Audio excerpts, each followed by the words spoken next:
যুক্তরাষ্ট্র ও ইরানের মধ্যে শান্তি চুক্তি চূড়ান্ত হওয়াকে স্বাগত জানিয়েছে বাংলাদেশ। সোমবার 15 জুন পররাষ্ট্র মন্ত্রণালয়ের এক সংবাদ বিজ্ঞপ্তিতে এ তথ্য জানানো হয়।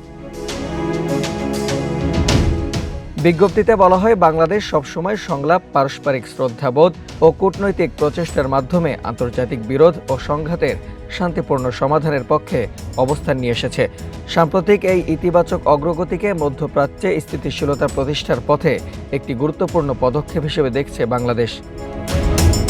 চুক্তি বাস্তবায়নে ভূমিকা রাখা সংশ্লিষ্ট দেশসমূহ, মধ্যস্থতাকারী এবং কূটনৈতিক উদ্যোগের সঙ্গে যুক্ত সব পক্ষের প্রশংসা করেছে বাংলাদেশ। একই সঙ্গে আশা প্রকাশ করা হয়েছে, চুক্তিটি আন্তরিকতা ও সদিচ্ছার সঙ্গে বাস্তবায়িত হবে এবং দীর্ঘমেয়াদী শান্তি ও আঞ্চলিক নিরাপত্তা নিশ্চিত করতে কার্যকর ভূমিকা রাখবে। বাংলাদেশ মনে করে, মধ্যপ্রাচ্যের শান্তি ও স্থিতিশীলতা শুধু ওই অঞ্চলের জন্য নয়, বরং বৈশ্বিক শান্তি, নিরাপত্তা, জ্বালানি বাজারে স্থিতিশীলতা এবং অর্থনৈতিক উন্নয়নের জন্য অত্যন্ত গুরুত্বপূর্ণ। পররাষ্ট্র মন্ত্রণালয় আরও বলেছে, এই ইতিবাচক অগ্রগতিকে ভিত্তি করে অবশিষ্ট অমীমাংসিত বিষয়গুলো সংলাপ, আস্থা বৃদ্ধি এবং কূটনৈতিক প্রচেষ্টার মাধ্যমে সমাধান করা সম্ভব।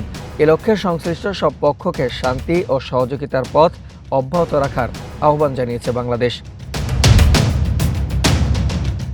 বিশ্লেষকদের মতে, এই চুক্তি কার্যকরভাবে বাস্তবায়িত হলে মধ্যপ্রাচ্যে উত্তেজনা হ্রাসের পাশাপাশি আঞ্চলিক সহযোগিতা ও অর্থনৈতিক কর্মকাণ্ডেও নতুন গতি সঞ্চার হতে পারে। পরিস্থিতির পরবর্তী অগ্রগতি ও চুক্তি বাস্তবায়নের উপর এখন নজর রাখছে আন্তর্জাতিক সম্প্রদায়। আবু সালেম মোহাম্মদ সাব্বির, প্রজন্ম 24।